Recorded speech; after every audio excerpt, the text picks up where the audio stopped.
Hello friends, welcome back to my channel UGC NET Ankit study point. ये मेरा batch है, foundation batch है UGC NET Ankit study point Hindi.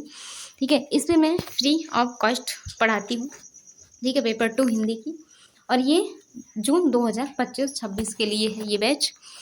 और मैं बता दूँ, मैंने नोट्स बनाने के लिए बताए थे आप सभी को। मैंने खुद भी जो नोट्स बनाए हैं, ठीक है, उसको टाइप नहीं किया था, वैसे ही फ़ोटो खींच के आप सभी को बताया था कि क्या क्या चीज़ें लिखनी चाहिए। ठीक है, अब जो भी इम्पोर्टेंट लाइन है, अब से पेन कापी लेके बैठिएगा आप सभी, और उसमें जो जो पॉइंट मैं बताती जाऊंगी उसको लिखते जाइएगा। ठीक है, सबसे पहले यहाँ पे देखिए, ये एक टोकरी भर मिट्टी कहानी है। इसका प्रकाशन 1900, कहीं पे 1901 भी मिलता है। ठीक है, और इसके जो लेखक हैं वो माधव शप्रे जी हैं। ठीक है, ये चीज़ अपने नोट्स में ऐड करना है। ठीक है, लिखना है। उसके बाद हम लोग चलेंगे इनके पात्र के, और ये कहानी के कुछ पॉइंट्स हैं उसको भी आप सभी को मैं इस पे दे रही हूँ। ये कहानी है, ठीक है, ये एक छोटी सी कहानी है। ठीक है, ये एक छोटी सी कहानी है। यह छत्तीसगढ़ मित्र पत्रिका में प्रकाशित है। इसको ऐसे पॉइंट से आप सभी लिख लीजिएगा। यह कहानी माधव शप्रे द्वारा लिखी गई है। ठीक है, यह कहानी वर्ग भेद पर आधारित है, और इस कहानी में गरीब के शोषण की कहानी है, क्योंकि आप सभी को पता है, यहाँ पे है लिख लीजिएगा कि ये गरीब विधवा रहती है। ठीक है, जिसका पुत्र भी मर जाता है, और उसका हस्बैंड भी मर जाता है, और पतोहू भी मर जाती है, और उसकी एक पोती रहती है। ठीक है, उसको एक जमींदार रहता है यहाँ पे, और वो उसकी झोपड़ी हटाने के लिए, उसका जो अहाता रहता है, यानी कि उसका जो अपना अहाता बनाने के लिए उसकी झोपड़ी को अपने जो अहाता जहाँ पे वो बनवाता है वहाँ से वो हटवा देता है। ठीक है, तो उसके शोषण की कहानी है। इस कहानी का जो प्रकाशन वर्ष है वो 1901 है। ठीक, कहीं कहीं पर 1901 भी मिलता है। इस कहानी में एक बुजुर्ग विधवा के द्वारा जमींदार का हृदय परिवर्तन दिखाया गया है। ठीक है, बाद में वो मतलब जब एक टोकरी भर मिट्टी उठाती है, फिर जमींदार से कहती है कि आइए उठवा दीजिए, तो वो नहीं उठा पाता है। बाद में उसका हृदय परिवर्तन हो जाता है। ठीक है, अब आगे देखेंगे हम लोग कहानी को। हम लोग इसमें देखते हैं इसके पात्र कौन कौन से हैं। ठीक है, सबसे पहले पात्र, यहाँ से क्वेश्चन पूछा जाता है इसके पात्र कौन कौन से हैं। तो जमींदार है, गरीब अनाथ विधवा है, जमींदार का वकील है, और 5 वर्ष की उसकी पोती है। ठीक है, अब इसके बाद कहानी शुरू होती है। यह एक टोकरी भर मिट्टी कहानी है। ठीक है, हाँ, उसको मैंने पीपीटी बनाया था, और यहाँ पे मैंने ऐसे ही लिखा हुआ है, मतलब ऐसे ही दिखाया है। ये एक टोकरी भर मिट्टी कहानी 1900 में। ठीक है, ये ऑथेंटिक है। ठीक है, और ये माधव शप्रे द्वारा लिखी हुई है। देखो यहाँ पे 1900 लिखा गया है, तो 1900 ही इसकी कहानी का डेट माना जाएगा। अब देखो यहाँ से, देखो यहाँ पे अनाथ विधवा की झोपड़ी। ठीक है, ये गरीब अनाथ विधवा है। ठीक है, तो यहाँ से कहानी शुरू होती है कि किसी श्रीमान जमींदार के महल के पास, ठीक है, एक जमींदार थे, उनके महल के पास एक गरीब अनाथ विधवा की झोपड़ी थी। जमींदार साहब को अपने महल का हाथा उस झोपड़ी तक बढ़ाने की इच्छा हुई। जो जमींदार साहब थे, उनकी जो झोपड़ी थी, उनको अपना हाथा जो बनवाना था, उस झोपड़ी तक बढ़ाने की इच्छा हुई। विधवा से बहुतेरा कहा, मतलब उस विधवा से बहुत बार कहा कि अपनी झोपड़ी हटा लो, पर वह जमाने से बसी हुई थी, मतलब वो बहुत पहले से ही वहाँ पे बसी हुई थी। उसका प्रिय पति और इकलौता पुत्र भी उसी झोपड़ी में मर गया था। उसका जो पति था, उसका जो पुत्र था, वो उसी झोपड़ी में मर गया था। पतोहू भी एक 5 वर्ष की कन्या को छोड़कर चल बसी थी, और उसकी जो बहू थी वो भी अपनी 5 वर्ष की बेटी को छोड़कर वह भी मर गई थी। अब यह उसकी पोती का वृद्ध काल में एकमात्र आधार थी। ठीक है, अब उसकी पोती जो थी वो ही एक सहारा थी उसके बुढ़ापे का। जब उसे अपनी पूर्व स्थिति की याद आ जाती तो मारे दुख के फुट फुट रोने लगती, और जो उसको जब अपने पुत्र और पति की याद आ जाती तो वो फूट फूट कर रोने लगती है। और जब से उसने अपने श्रीमान पड़ोसी की इच्छा का हाल सुना है, तब से वह मृत प्राय हो गई। यानी कि उनका जो पड़ोसी हैं, जो जमींदार साहब हैं, कि इसकी झोपड़ी हटवा देंगे, जब से ये सुना है तब से वो मृत प्राय हो गई है। उस झोपड़ी में उसका मन लग गया था कि बिना मरे वहाँ से वह निकलना नहीं चाहती। जो उसकी झोपड़ी थी वह उसका मन उसमें लगा था, और वह सोच रही थी कि जब तक मैं मर नहीं जाती इस झोपड़ी को छोड़कर नहीं जाऊंगी, मरूंगी तो इसी झोपड़ी में। श्रीमान ने सब प्रयत्न निष्फल हुए, तब वे अपनी जमींदारी चाल चलने लगे। ठीक है, श्रीमान के यानी कि जमींदार साहब के जब सारे मतलब उसे अनुरोध किया और किया, तो सारे फल हो गए, तब जाके वो अपनी जमींदारी चलने लगी, यानी कि जोर जबरदस्ती करने लगी। बाल का खान निकालने वाले वकीले की थैली गर्म कर उन्होंने अदालत से झोपड़ी पर अपना कब्जा करा लिया। विधवा को वहां से निकाल दिया। बेचारी अनाथ तो थी, पास पड़ोस में कहीं जाकर रहने लगी। ठीक है, फिर वकीलों को कुछ दे के मतलब घूस वगैरह उसको अदालत से झोपड़ी पर अपना कब्जा कर लिया और विधवा जो थी वहाँ पे उसको निकाल दिया और विधवा जो थी वो कहीं पड़ोस में जाकर रहने लगी। एक दिन उस झोपड़ी के आसपास टहल रहे थे जो श्रीमान यानी कि जो जमींदार साहब थे, वो उस झोपड़ी के आसपास टहल रहे थे, लोगों को काम बतला रहे थे, लोगों को काम बता रहे थे। वह विधवा हाथ में एक टोकरी लेकर वहां पहुंची और वो विधवा जो थी वो हाथ में टोकरी लेकर वहां पहुंची। श्रीमान ने उसको देखा, देखते ही अपने नौकर से कहा उसको यहाँ से हटा दो।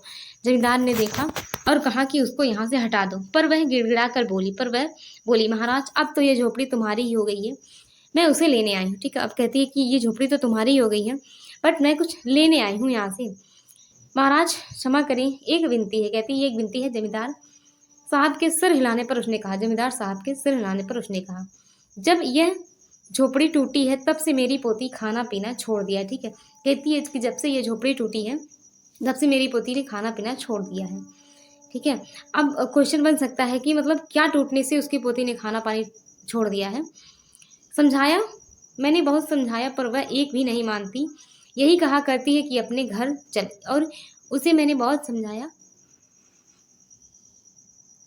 पर वह नहीं मानती और कहती अपने घर चल, मैं वहीं रोटी खाऊंगी। ठीक है, कहती है कि अपने घर चल वहीं रोटी खाऊंगी। अब मैंने ऐसा सोचा है कि इस झोपड़ी में एक टोकरी भर मिट्टी लेकर उसका चूल्हा बनाकर पकाऊंगी।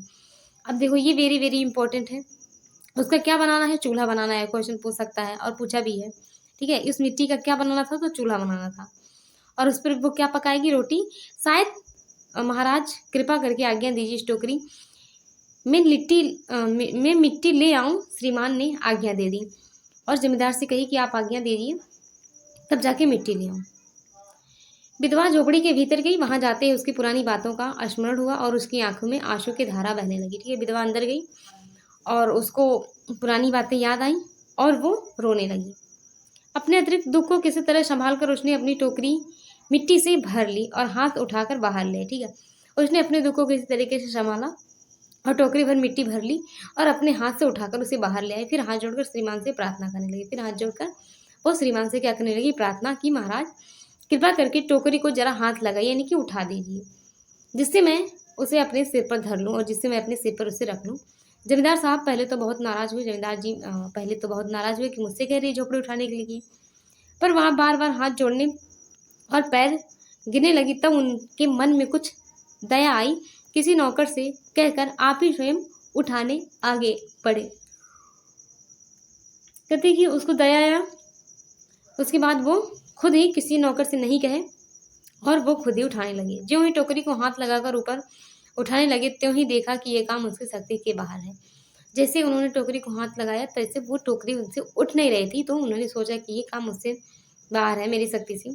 फिर तो उन्होंने अपना सब ताकत लगाकर टोकरी को उठाना चाहा, फिर भी अपनी सारी ताकत लगाकर उन्होंने टोकरी को उठाना चाहा। जिस स्थान पर टोकरी रखी थी वहां से एक हाथ भी ऊंची नहीं उठी, जहां पर वो टोकरी रखी गई थी वहां से एक हाथ भी वो ऊपर ना उठी। वह लज्जित होकर कहने लगी यह टोकरी हमसे ना उठ पाएगी। वह लज्जित होकर कहने लगे कि यह टोकरी हमसे नहीं उठ पाएगी। ये सुनकर विधवा ने कहा, महाराज नाराज न हो, आपसे एक टोकरी भर मिट्टी नहीं उठाई जाती और इस झोपड़ी में तो हजारों टोकरियां मिट्टी पड़ी हैं, उसका भार आप जन्म भर क्यों उठा सकेंगे, आप ही इस बात पर विचार कीजिए। तो फिर जब वो नहीं उठा पाए तो विधवा ने कहा कि आपसे एक टोकरी भर मिट्टी नहीं उठ पाती है तो इसमें तो हजारों झोपड़ी में इस झोपड़ी में हजारों टोकरी मिट्टी है, आप इसका भार कैसे उठाओगे। फिर जमींदार साहब धन मत से गर्वित होकर अपना कर्तव्य भूल गए थे। विधवा ने उपरोक्त वचन सुनाते ही उनकी आंखें खुल गई। कृत कर्म का पश्चात कर उन्होंने विधवा से क्षमा मांगी और उसकी झोपड़ी वापस दे दी। ठीक है, तो वो अपने धन में मतलब अपने धन के घमंड में वो अपना कर्तव्य भूल गए थे और जैसे विधवा ने ऐसा कहा उस गरीब ने, तैसे उनकी आंखें खुल गई और वो अपने कर्मों का पश्चाताप करने लगे और फिर वो उनसे क्षमा मांगी और उसकी झोपड़ी वापस दे दी। ठीक है, तो ये हमारी पहली कहानी थी। ठीक है, ये टोकरी भर मिट्टी, मतलब मैं इस तरह से पढ़ा रही ना, जो कहानी पहले है जैसे एक क्रम वाइज मैंने कहा था आप सभी से नोट्स बनाने के लिए, उसी हिसाब से क्रम वाइज ये कहानी भी मैं पढ़ाऊंगी। पहले 1900 की कहानी, फिर 1901, 2, 3, 4 इस तरह से कहानी पढ़ाऊंगी ताकि आप सभी को याद करने में भी अच्छा लगे। ठीक है, क्लास कैसी लगी बताइएगा कमेंट्स में। ठीक है, तो ये पूरी 9 मिनट की क्लास थी, मैंने पढ़ा है। अब इसमें जो इम्पोर्टेंट है उसको देखिए। जैसे यहाँ पे ये अ, अनाथ विधवा, ठीक है।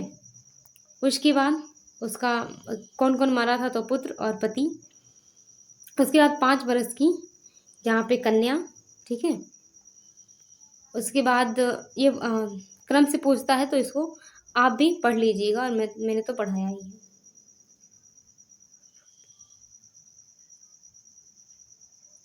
ये इम्पोर्टेंट लाइन है कि जब से ये झोपड़ी टूटी है, मेरी पोती खाना पीना छोड़ दिया है। किसने बोला है, तो ये विधवा बुढ़िया बोली है, ठीक है। और ये चूल्हा बनाकर उस मिट्टी का क्या बनाएगी, तो चूल्हा बनाएगी, उस पर क्या पकाएगी, तो रोटी पकाएगी, ठीक। तो ये थी बहुत छोटी सी कहानी, ठीक है। कैसी लगे बताइए। इसके बाद दूसरा क्लास हमारा होगा, ठीक है, जो दूसरी कहानी लगी हुई है। क्लास कैसी लगी बताइए, कमेंट्स जरूर किया कीजिए आप सभी। ये क्लास फ्री है आप सभी के लिए। थैंक यू, मिलते हैं नेक्स्ट क्लास में कल।